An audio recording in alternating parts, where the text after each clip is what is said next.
چاہے آپ سونا دے سکتے ہیں، چاندی دے سکتے ہیں یا رقم دے سکتے ہیں، لیکن بہترین مہر وہ ہے جو عورت کی خواہش کے مطابق ہو.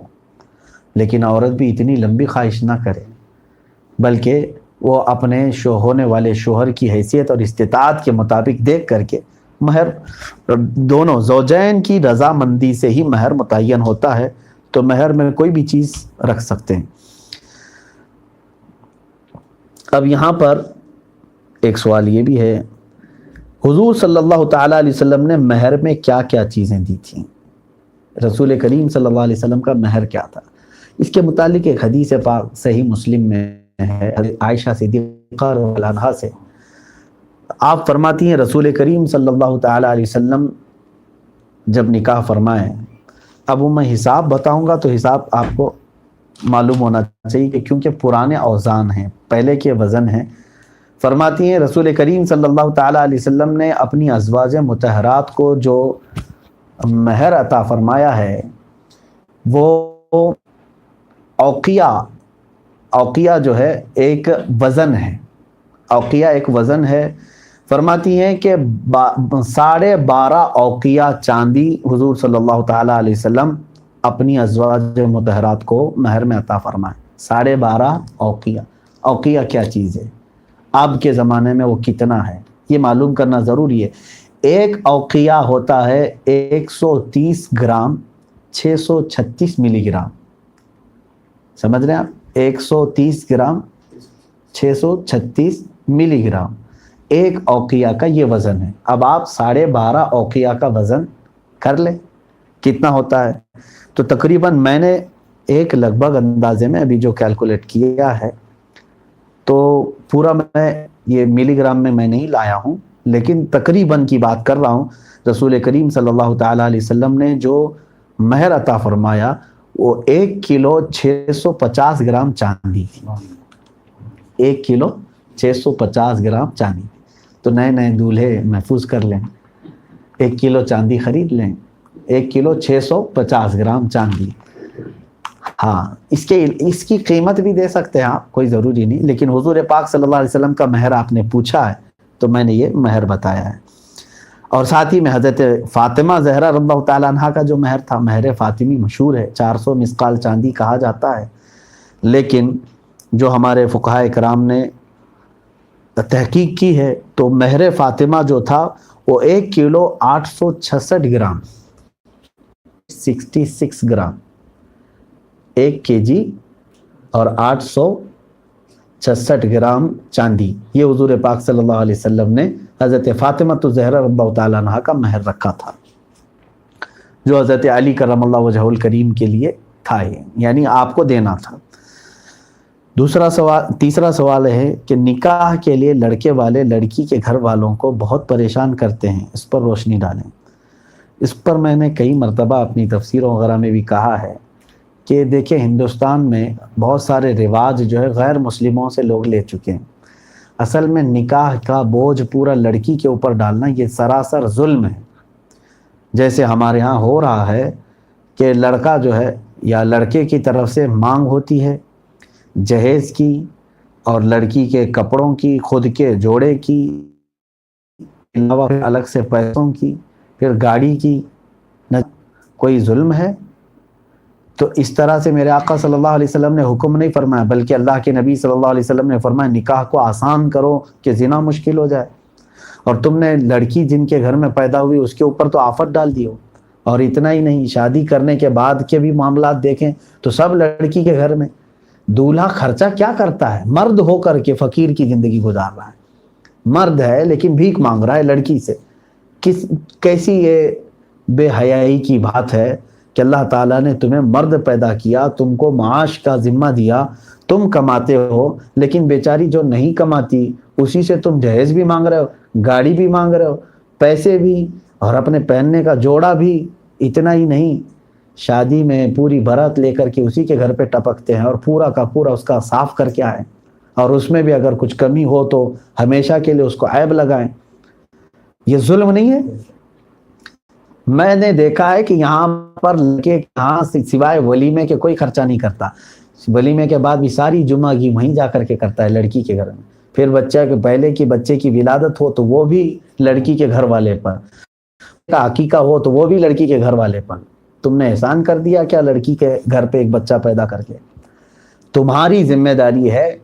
عرب میں یہ رواج نہیں ہے آج بھی، وہاں پر لڑکے کے اوپر ہے، لڑکے کے اوپر ہے کہ لڑکا عورت کو دے کر کے لائے گا، کیونکہ وہ اللہ نے اس کو تمہارے حوالے کیا ہے، نہ کہ تم کو اس کے حوالے کیا ہے۔ دلہنے ہوئے ہیں، حقیقت تو یہ ہے کہ یہ ان کو دلہن ہونا چاہیے کہ یہ سب مانگ رہے ہیں بیچارے، کیونکہ عرب میں دلہن مانگتی ہے، مہر مانگتی ہے، جہیز وہ مانگتی ہے، وہ گھر مانگتی ہے کہ مجھے لے کر جا رہے ہو کہاں رکھو گے۔ اسی طرح بیچارہ ہمارا ہندوستانی لڑکا مانگتا ہے جو کہ دلہن بن رہا ہے۔ تو میں نوجوانوں سے کہوں گا تم بے حیا دلہن مت بنو، اللہ نے تمہیں مرد بنایا ہے۔ تم خود اپنے ہاتھ سے کماؤ اور عورت کا اچھا مہر دو اور اس کے گھر سے مطالبے نہ کرو۔ اسلامی رواج اور شریعت میں ایسی کوئی چیز نہیں۔ ہاں اس کا باپ، لڑکی کا باپ جو خوشی سے دے دے اس کو لے کر کے آؤ، کہ یہ بھی سنت ہے کہ وہ گھر گرہستی کی چیزیں باپ خوشی سے اپنی بیٹی کو دیتا ہے تو وہ لے کر کے آئے، اس میں کوئی حرج نہیں، لیکن مطالبہ کرنا ناجائز ہے۔ عورت کے گھر سے اس طرح کی فرمائشیں کرنا، فلاں چیز چاہیے فلاں چیز چاہیے، یہ ہمارے ہاں غیر مسلموں سے آیا ہے۔ میں مسلمانوں سے گزارش کروں گا ہرگز ہرگز اس بلا میں نہ پڑو، ورنہ اللہ تعالیٰ تمہیں حقیر اور ذلیل بنا دے گا، کیونکہ حدیث میں ہے جس نے عورت کے مال کو دیکھ کر کے نکاح کیا، میرے آقا صلی اللہ علیہ وسلم نے فرمایا ان قریب اللہ تعالیٰ اس کو محتاج بنا دے گا، بھکاری بن کر کے رہو گے۔ اور ایک سوال یہ، آج کے دور میں انگیجمنٹ کے بعد بہت سے لوگ ایک دوسرے سے بات کرنے لگ جاتے ہیں، کیا یہ جائز ہے؟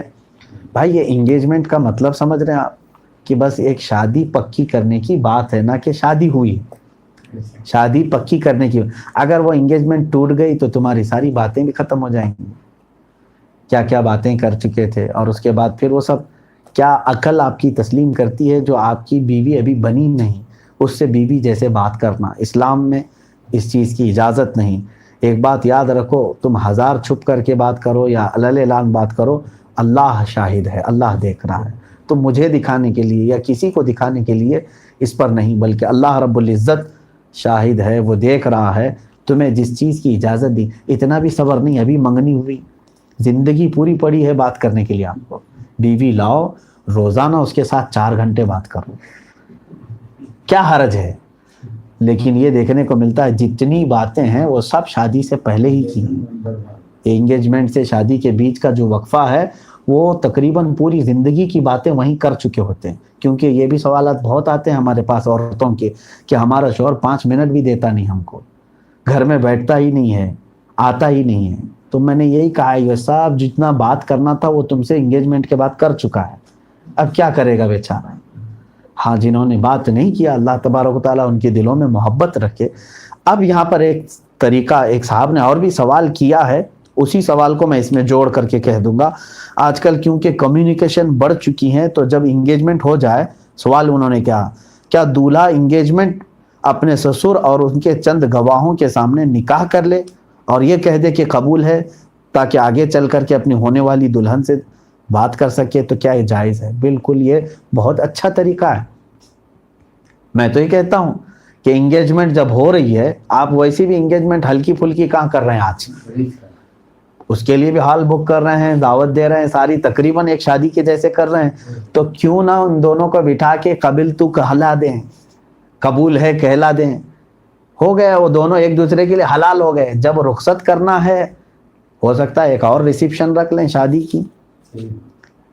یہ اگر 2 گواہ وہاں پر موجود ہیں، اب سسر ہو یا نہ ہو ضروری نہیں ہے، لیکن آپ کے اور آپ کی بیوی کے درمیان 2 گواہ ہیں وہاں پر انگیجمنٹ کے بعد، اور لوگ جان بھی رہے ہیں، اسی وقت اگر ایجاب و قبول ہو گیا تو وہ نکاح ہی ہو گیا۔ اس کے بعد آپ کھل کر کے بات کرو، آپ کی بیوی ہے، وہ شرعی بات کر سکتے، آپ صبح بات کرو، دوپہر میں بات کرو، رات میں بات کرو، کل بات کرو۔ یہ طریقہ اچھا ہے کہ انگیجمنٹ میں ہی ایجاب و قبول ہو جائے، اور جب اس کو عورت کو لانا ہے تب پھر آپ کوئی شادی کا دن مقرر کر کے عورت کو رخصت کرو۔ ایسا بھی حضور اکرم صلی اللہ تعالیٰ علیہ وسلم نے حضرت عائشہ صدیقہ رضی اللہ تعالیٰ عنہ کے ساتھ ایسے ہی فرمایا۔ پہلے 3 سال پہلے ماں عائشہ صدیقہ رضی اللہ تعالیٰ عنہ سے حضور کا نکاح ہوا، لیکن حضور کے حرم میں وہ آئی نہیں، 3 سال کے بعد وہ رخصت ہو کر حضور صلی اللہ علیہ وسلم کے حرم میں تشریف لائیں. تو اس طرح بھی آپ چاہیں تو کر سکتے ہیں. اب سوال ایک یہ ہے، شادی میں بہت سے رسم و رواج کرتے ہیں جیسے کہ ناریل پھوڑنا، جلوہ ڈالنا، کیا یہ سب حدیث سے ثابت ہے؟ دیکھیں، ناریل بھی پھوڑو، انڈے بھی پھوڑو، جو کچھ بھی کرنا ہے آپ کو میں لمٹ آپ کو بتا دوں، کیونکہ شادی جو ہے یہ خوشی کا وقت ہوتا ہے. جیسے مہندی لگانا، ہلدی لگانا، یہ سب ہمارے یہاں کے رواج ہیں. یہ ضروری نہیں کہ پوری دنیا میں ہلدی لگ رہی ہوں، ہمارے علاقے میں ہوتی ہیں، ہندوستان میں پھیلی ہوئے ہیں. شریعت ایسی کسی بھی رسم کو منع نہیں کرتی جو قرآن و حدیث سے نہ ٹکرا رہی ہو. بات سمجھ میں آ رہی؟ خوشی آپ کے لیے جائز ہے، بس اتنا دیکھیں کہ شریعت کے خلاف کوئی چیز تو نہیں جا رہی. ہاں، ہلدی کھیلنے میں، آپ لیمو کھیلنے میں، کہیں لڑکیوں کے ساتھ، عورتوں کے ساتھ بے تکلف ہو گئے، خلط ملط ہو گیا، ایک حرام کام آپ نے کیا، اور ایسا رسم جائز نہیں. باقی آپ سارے لوگ ہلدی ایک آپ کر رہے ہیں، وہاں ضیاء بھی نہ ہو. آپ اگر ہلدی چہرے وغیرہ پہ گورے ہونے کے لیے لگاتے ہیں تو خوب لگائیں، سارے ایک دوسرے کو لگا لیں. اس رسم میں کوئی وہ نہیں، شریعت اس کو منع نہیں کر رہی ہے. اسی طرح سے اب یہ جلوے کی بات ہے، جلوہ کیا چیز؟ وہی جو رخصتی کے وقت جو عورتیں گیت گاتی ہیں، یہی کوئی حرج نہیں. پہلے مجھے وہ شعر سننا پڑے گا کہ عورتیں گاتی کیا ہیں. مطلب اگر وہ کوئی کفریہ باتیں نہیں کہتی ہیں، حرام باتیں نہیں کہتی ہیں تو خوب وہ گائیں، کوئی مسئلہ نہیں. کیونکہ عرب میں بھی رواج تھا کہ جب دلہنوں کو رخصت کیا جاتا تھا تو آس پڑوس کی جو سہیلیاں ہوتی تھیں وہ گنگناتی تھیں، اور حضور پاک صلی اللہ علیہ وسلم نے اس کی اجازت عطا فرمائی کیونکہ وہ خوشی کا دن ہے. بلکہ اللہ کے حبیب صلی اللہ علیہ وسلم نے فرمایا اعلنوا النکاح واضربوهن بالدفوف، نکاح کا اعلان کرو اور اس وقت جو ہے دف بجا کر کے آواز سے لوگوں کو بلاؤ. چھپ کر کے نکاح نہیں ہوتا. تو دف بجانے کی اجازت جب ہے تو یہ خوشی شریعت کی لمٹ میں ہے، شریعت کے حدود میں. تو میں نے ہر ایک، اب کیا کیا میں رسم و رواج آپ کو بتاؤں کہ بہت ساری جگہوں پر وہ ہے، یہ ہے، یہ ہے. ایک فارمولہ بتا دیا کہ کوئی ایسا رسم جس میں حرام کاری ہو رہی ہو اس سے بچیں. باقی کوئی بھی خوشی آپ کر سکتے ہو کریں. حرام کاری جیسے اجنبی مرد کا اجنبی عورتوں سے ایک دوسرے کو مل جانا، خلط ملط ہونا، ناچنا، ڈانس کرنا، یا حرام چیزوں کی گنگنانا جیسے گانوں پر رقص ہوتا ہے، یہ تمام چیزیں اگر نہیں ہیں تو سارے رسم و رواج شادی میں جائز ہیں، کوئی حرج نہیں.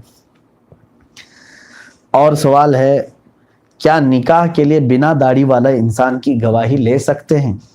ہاں لے سکتے ہیں، لیکن اس داڑھی والے کو کہیں کہ آئندہ چل کر داڑھی رکھ لے، سنت ہے.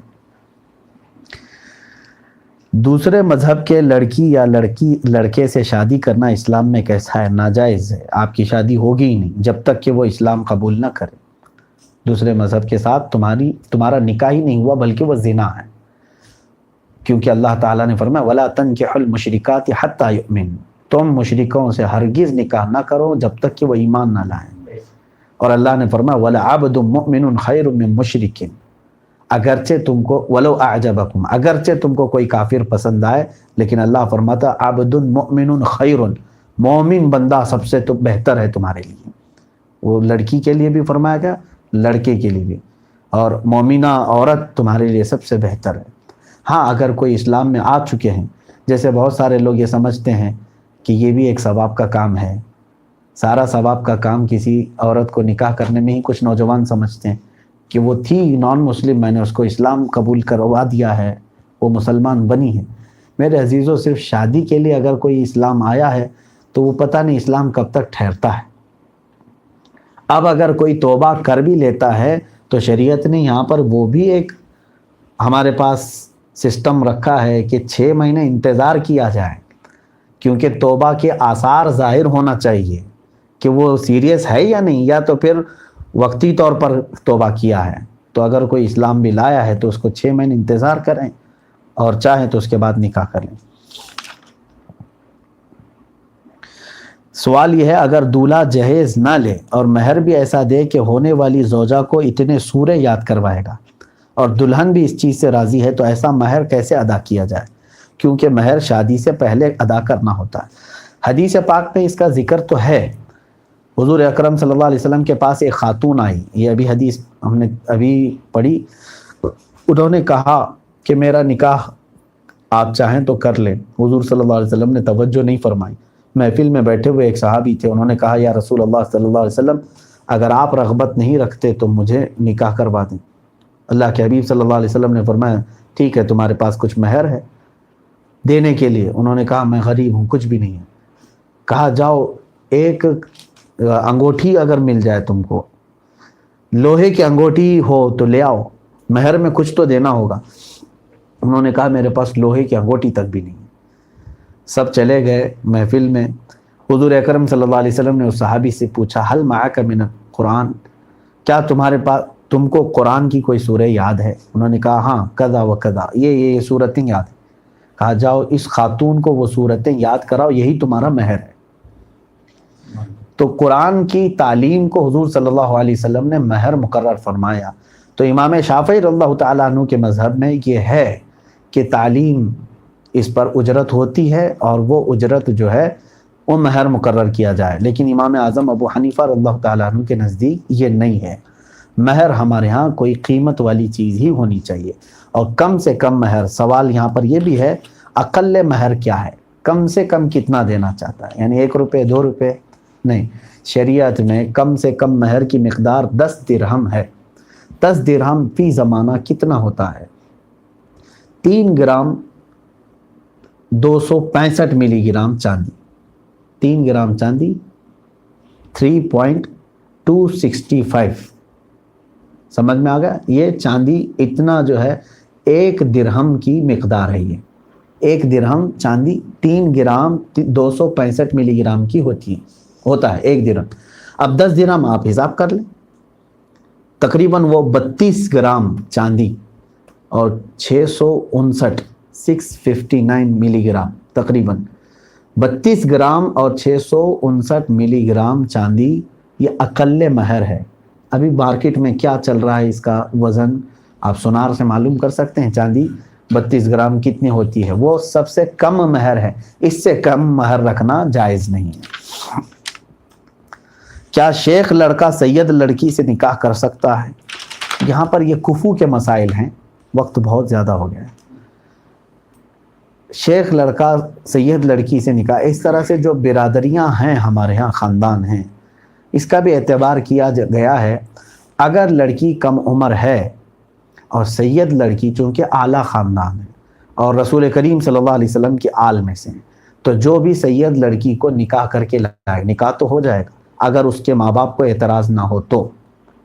اگر لڑکی کے ماں باپ کو اعتراض نہ ہو تو نکاح ہو جائے گا. لیکن یہاں دوسروں کے لیے یہ واجب ہوگا کہ وہ آئی ہوئی آل رسول کا احترام کریں. اگر آپ نے اس کا احترام نہیں کیا تو یہاں قصوروار ہوں گے, کیونکہ وہ سید ہیں. تو دوسرا جو ہے نکاح تو کر سکتا ہے, لیکن یہ معاملات کی طرف اسے توجہ کرنی چاہیے. کچھ لوگوں کی شادی بچپن میں ہی فکس کر دی جاتی ہے اور بعد میں لڑکا یا لڑکی راضی نہ ہو تو اس کا شریعت کیا حکم دیتی ہے؟ اس طرح بڑے پہلے ہی سے شادی کر دیں, یہ درست نہیں ہے. بلکہ شادی جو ہے یہ زوجین یعنی جوڑے کا آپس کا معاملہ ہے. زندگی ان کو گزارنا ہے, نہ کہ ماں باپ کو بیچ میں رہنا.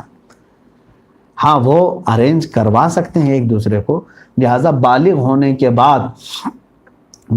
کے بعد لڑکی کو اختیار ہے پورے طور پر, وہ اپنی اجازت سے چاہے تو اس پہلے والی چیز کو برقرار رکھے. اسی لیے دونوں زوجین کی جب تک رضامندی نہیں ہوتی تب تک نکاح نہیں ہے. یہاں پر پھر نماز کے سوالات ہیں, نماز کے ٹاپک میں اس کو آپ لے لیں.